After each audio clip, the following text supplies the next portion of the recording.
باریکیوں سے روشنی کی طرف آپ کا رہبر نور علم میڈیا لائک اور سبسکرائب کیجیے۔ سب سے درخواست کرتا ہوں میں شکریہ ادا کرنے کے ساتھ ساتھ اور مفتی صاحب کو دعوت خطاب دیتے ہیں۔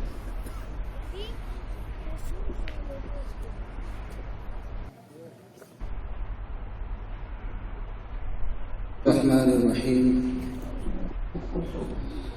علاقہ بھر سے دور دراز سے تشریف لائے ہوئے معزز علماء کرام، خصوصی طور پہ ہمارے آج کے مہمان خصوصی ممبر اسلامی نظریاتی کونسل پاکستان جو گھنٹوں کا سفر ہے ہماری پرخلوص دعوت پہ یہ ماشاءاللہ تشریف لائے، اللہ تعالیٰ ان کو جزائے خیر عطا فرمائے۔ اور آپ حضرات کا بھی بہت بہت شکریہ، ہمارے ناروال سے ماشاءاللہ ہمارے گاؤں سے تشریف لائے ہیں، بہت سے ہمارے احباب ہیں، اور اس کے علاوہ دور دراز سے، چمنڈے سے، چبارے سے اور مختلف علاقوں سے آپ تمام حضرات کا بہت بہت شکریہ۔ اللہ تعالیٰ آپ کو جزائے خیر عطا فرمائے، آپ تشریف لائے اور ہماری حوصلہ افزائی فرمائی۔ یہ ادارہ آپ کا اپنا ادارہ ہے، آپ جیسے اس ادارے کو دعاؤں میں یاد رکھتے ہیں ایسے الحمدللہ آپ کا تعاون بھی ہمارے ساتھ رہتا ہے، موقع بموقع ہر وقت ہمارے ساتھ کیا ہے۔ ہمارے علاقہ ڈالو والی کے لوگ الحمدللہ ہر اعتبار سے ہر موقع پہ ساتھ دینے والے ہیں، میں ان کا بھی شکریہ ادا کرتا ہوں۔ ہم نے آپ کو کبھی نامایوس کیا ہے اور انشاءاللہ آپ کا تعاون، آپ کی دعائیں ساتھ رہیں، انشاءاللہ آئندہ بھی آپ کی دعاؤں میں اپنے تعاون میں یاد رکھیے گا۔ اللہ تعالیٰ آپ حضرات کو جزائے خیر عطا فرمائے۔ میں اب کل انشاءاللہ 6 فروری کو صبح 11 بجے جامعہ اسلامیہ پٹھان والی ہے، وہاں ہمارے مفتی جمیل صاحب کا مدرسہ، وہاں حضرت مولانا مفتی محمد اعجاز صاحب اور علامہ ممدوح حسن منظور قادری صاحب اور قاری احسان اللہ فاروقی صاحب تشریف لا رہے ہیں آپ حضرات سے صبح 11 بجے انشاءاللہ۔ اب میں حضرت مفتی صاحب مفتی محمد زبیر صاحب کی خدمت میں گزارش کرتا ہوں کہ اپنے ملفوظات سے ہمارے قلوب کو منور فرمائیں، اور الحمدللہ آپ حضرات بخوبی جانتے ہیں کہ حضرت مفتی صاحب اہل جن کی آواز پوری دنیا میں گونج رہی ہے، جب بھی موقع پڑتا ہے، جب بھی موقع آتا ہے، مفتی صاحب ایسے دلیرانہ گفتگو فرماتے ہیں کہ لوگ حیران رہ جاتے ہیں کہ آواز کہاں سے آ رہی ہے، الفاظ کہاں سے نکل رہے ہیں۔ اہل حق کی بھرپور ترجمانی فرمائی ہے۔ میں ان سے گزارش کرتا ہوں کہ وہ اپنے ملفوظات حسنہ سے ہمارے قلوب کو منور فرمائیں۔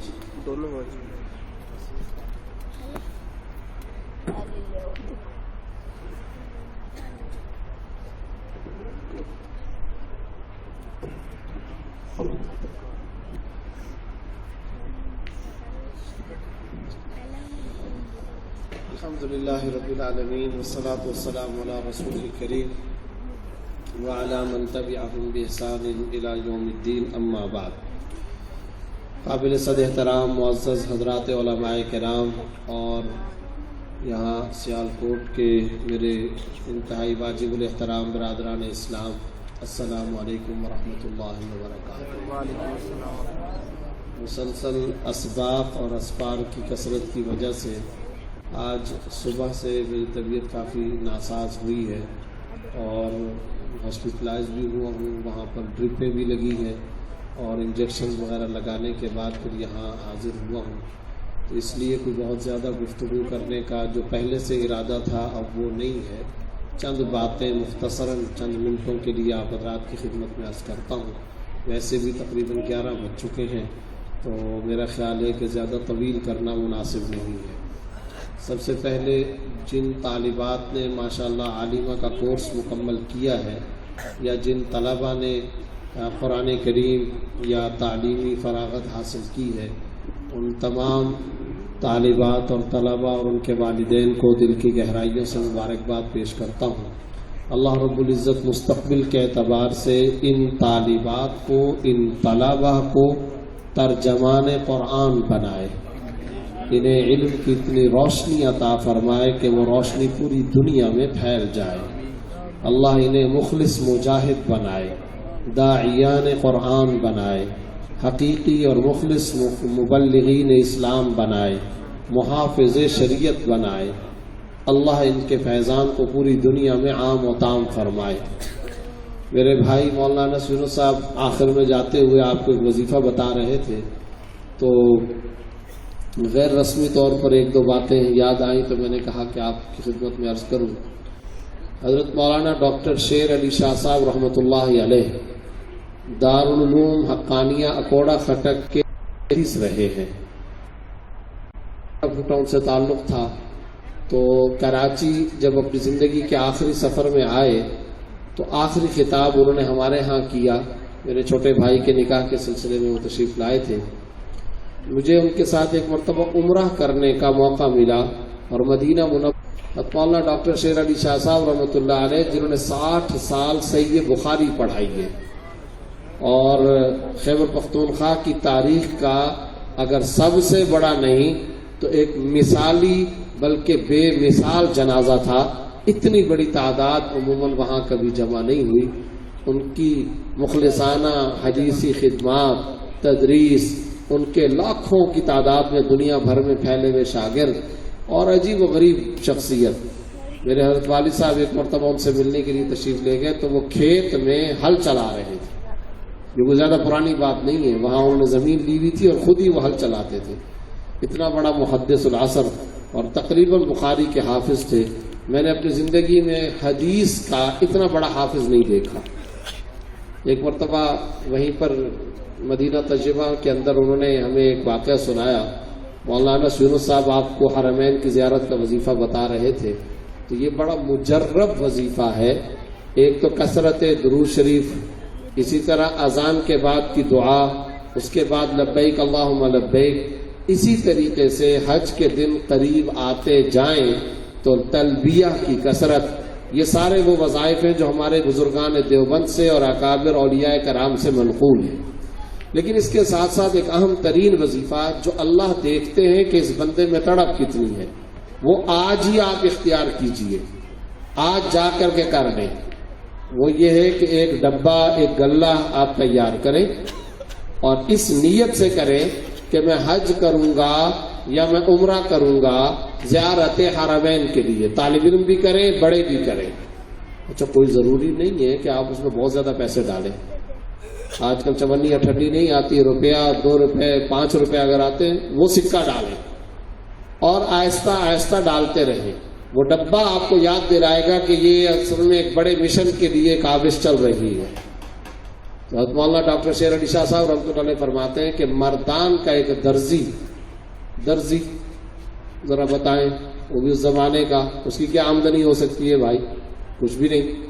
اس درزی نے ایک ڈبہ رکھا ہوا تھا، تو ڈاکٹر صاحب فرماتے ہیں میں جب بھی اس کے پاس جاتا تھا تو وہ ڈبے کی طرف اشارہ کر کے کہتا تھا میں پیسے جمع کر رہا ہوں، میں حج پہ جاؤں گا، اور وہ 4 آنے 8 آنے سکے ڈالتا رہتا تھا۔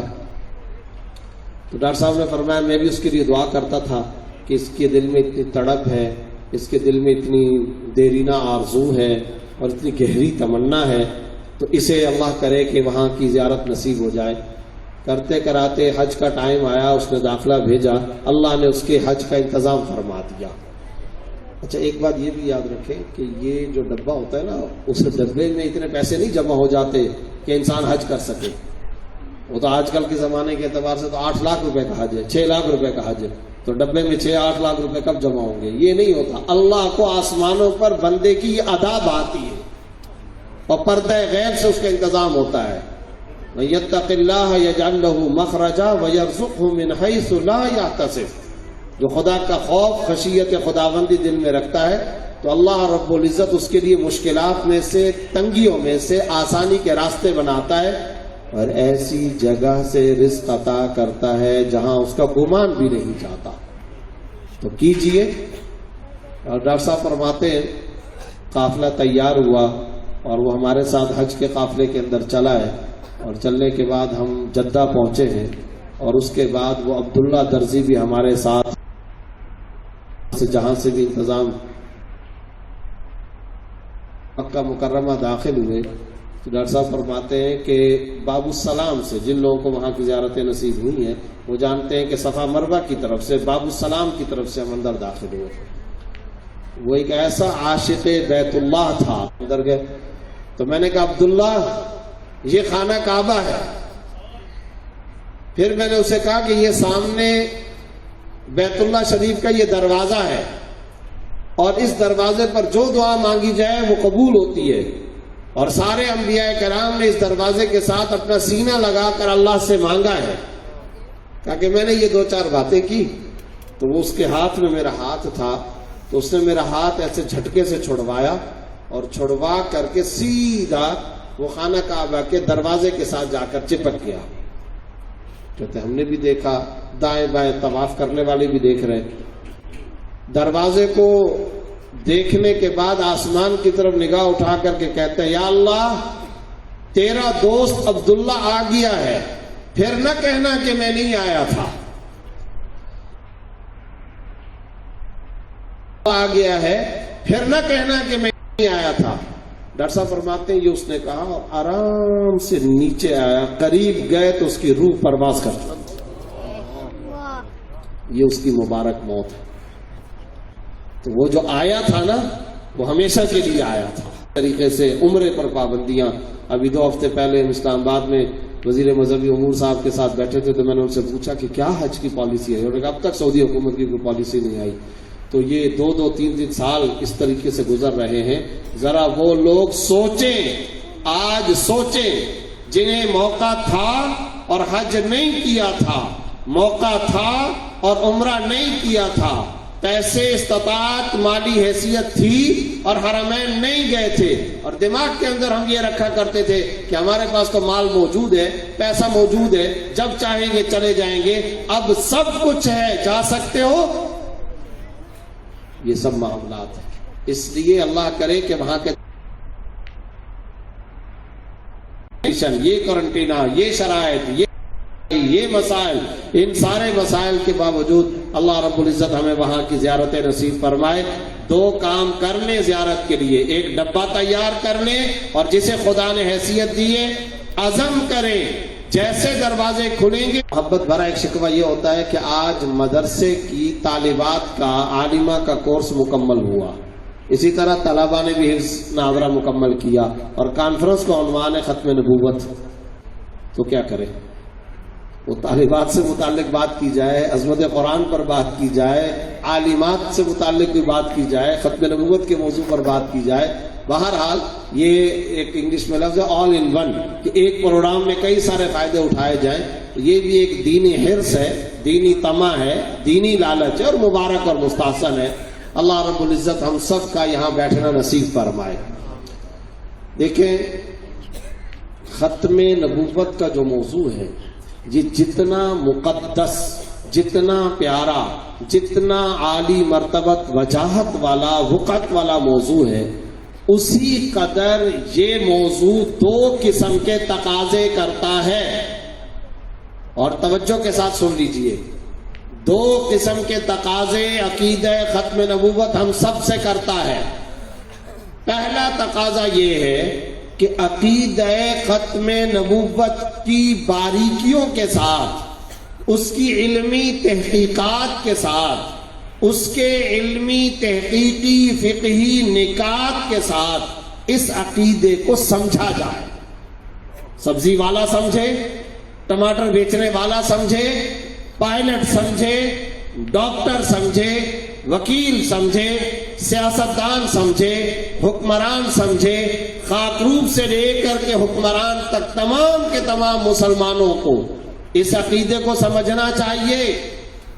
ختم نبوت کا معنی کیا ہے, اس کا کورس کرنا چاہیے اسکولوں, کالجوں, یونیورسٹیوں کے اندر. ایک معنی ہوتا ہے ختم کا مک جانا, ختم ہو جانا, وجود ختم ہو جائے, کسی چیز کے وجود کا خاتمہ.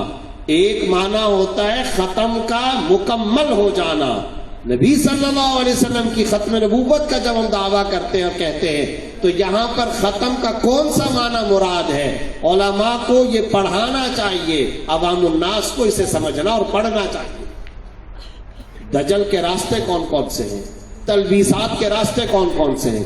یہ کیسے ہو جاتا ہے کہ ایک مرزائی, ایک قادیانی دنیا دار, اسے کچھ عطا پتہ نہیں ہوتا, وہ ہمارے عام مسلمانوں کو گلی روڈ پہ چلتے ہوئے ایک عام مسلمان کو، ایک عام مومن کو کس طریقے سے وہ دجل اور فریب کا شکار کرتا، دھوکے میں مبتلا کرتا ہے. وہ سوال کر رہا ہوتا ہے، یہ ڈیفینسو پوزیشن پر ہوتا ہے. وہ اقدامی پوزیشن پر ہوتا ہے، یہ دفاعی پوزیشن پر ہوتا ہے. وہ سوال کرتا ہے، اس کے بعد جواب نہیں ہوتا. ایک ہے جذباتیت کا معاملہ، ایک ہے حقائق کی بنیاد پر سیکھنے سمجھنے کا معاملہ. کیوں نہیں سمجھا جاتا؟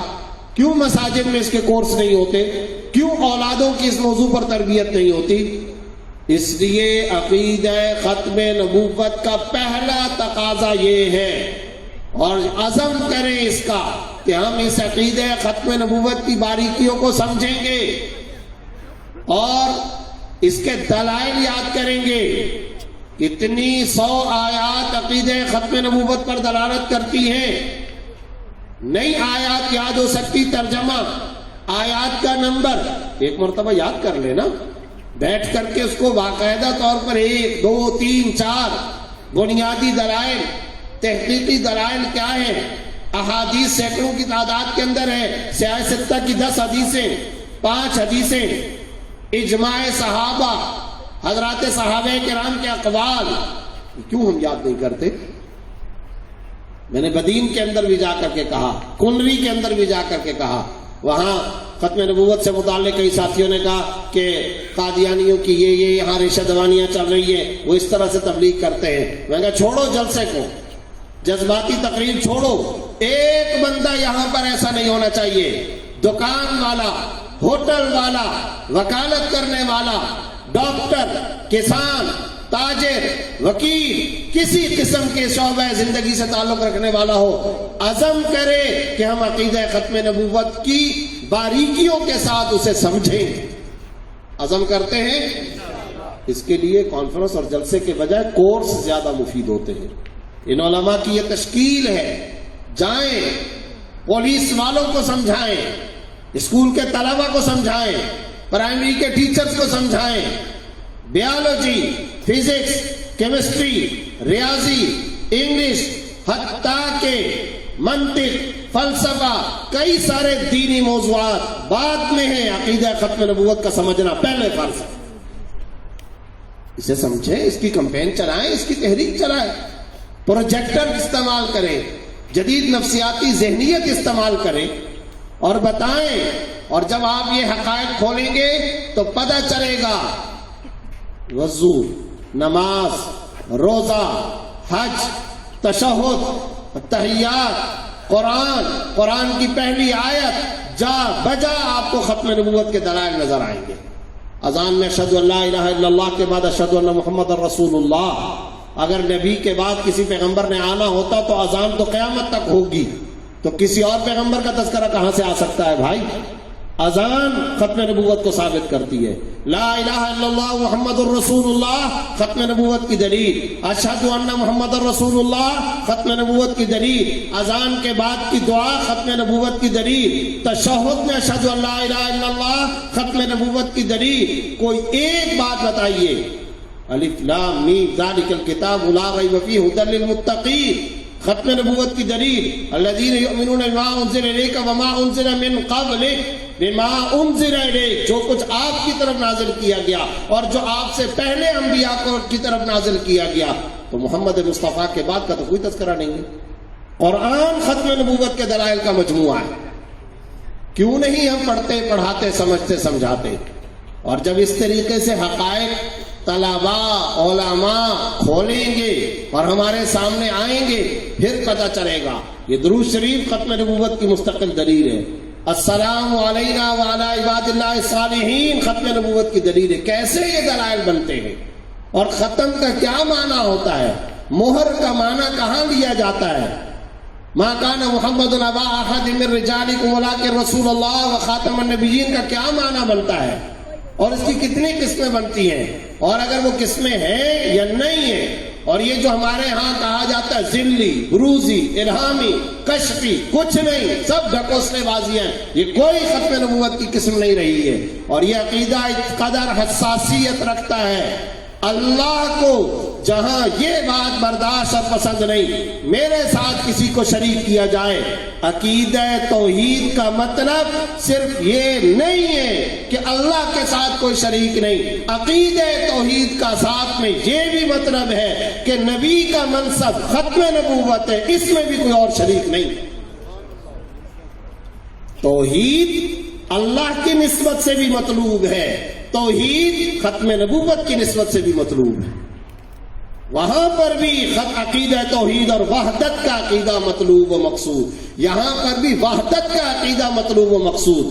اور یاد رکھیں اس بات کو، نبی صلی اللہ علیہ وسلم کی آپ تعریف کریں، بہت اچھا کام ہے، ابھی نعت پڑھی جا رہی تھی، بہت اچھی بات ہے۔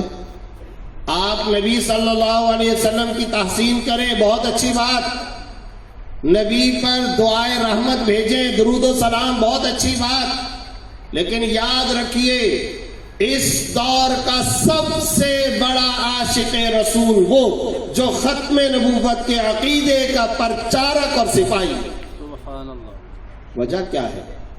اسلام اور احادیث یہ اقوال نبوت ہیں، یہ نبی کے اقوال ہیں، نبی کا قول ہے، اور ختم نبوت نبی کا منصب و مرتبہ ہے، ذات نبوت ہے۔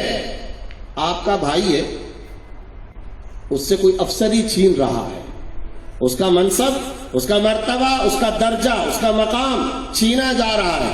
آپ بھائی کی تعریف کرتے ہیں، یہ میرا بھائی اتنا اچھا ہے، اس کے لیے برکت کی دعا ہے، اس کے لیے شفقت کی دعا ہے، اس کے لیے میں رحمت کی بات کرتا ہوں، میں اس پر سلامتی بھیجتا ہوں، بہت اچھی باتیں ہیں۔ اور بھائی، اصل بھائی کی خدمت کا بنیادی تقاضا یہ ہے، جو منصب اس سے چھیننے کی کوشش کی جا رہی ہے وہ ہاتھ کاٹو، اپنے بھائی کے منصب کا تحفظ کرو۔ یہی ہے یا نہیں ہے؟ ہم نبی صلی اللہ علیہ وسلم کی تعریف کرتے ہیں، بہت اچھی بات ہے، شفاعت رسول کا ذریعہ ہے، ہمارے عشق رسالت کا تقاضا ہے، لیکن قادیانیت کا فتنہ، مرزائیت کا فتنہ، یہ وہ خطرناک فتنے ہیں جو منصب نبوت کا ڈاکہ ڈالنے کی کوشش کرتے ہیں۔ ارے تعریفیں، نعتیں اپنی جگہ، تحسین کے کلمات اپنی جگہ، رحمت کی دعائیں اپنی جگہ، آؤ اور میدان کے اندر آ کر کے ہمیشہ کے لیے اس بات کا عزم کرو، کٹ سکتا ہوں، مر سکتا ہوں، گل سکتا ہوں، سڑ سکتا ہوں، پہاڑ سے نیچے گر جانا برداشت، سمندر میں ڈوب جانا برداشت، آگ میں جل جانا برداشت، مگر ختم نبوت کے عقیدے پہ کبھی سمجھوتا نہیں کروں گا۔ اصل یہ عشق رسالت ہے۔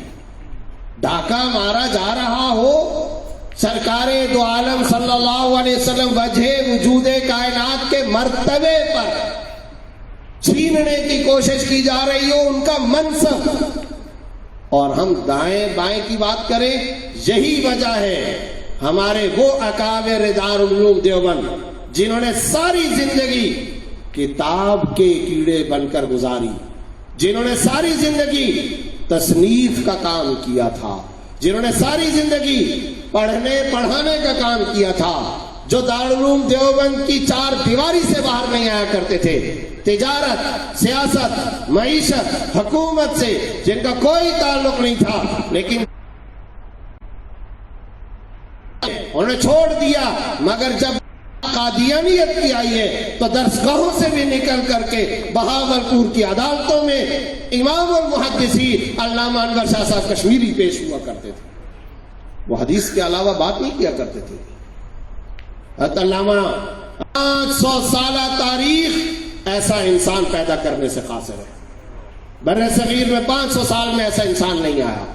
کسی نے ان کے بارے میں کہا، من سرہ ان ينظر الى ابی حنیفہ فی ھذا العصر، جو اس زمانے میں ہندوستان کے اندر چلتا پھرتا ابو حنیفہ دیکھنا چاہتا ہے، فلینظر الى ھذا الشیخ، اسے چاہیے یا مفتی کفایت اللہ کی زیارت کر لے یا علامہ انور شاہ کشمیری کی زیارت کر لے۔ یہ لوگ نکلے اور مقدمہ بہاولپور کے بارے میں حضرت کشمیری رحمۃ اللہ علیہ کے ولولے اور جوش کو دیکھیے۔ مولانا عبد الحنان صاحب اسٹیٹ سیکرٹری بن کر کے بہاولپور کی مسجد میں ان کو دعوت خطاب دے رہے، اور وہ کھڑے ہو کر کے کہتے ہیں کہ مولوی صاحب نے میری تعریفیں کی ہیں،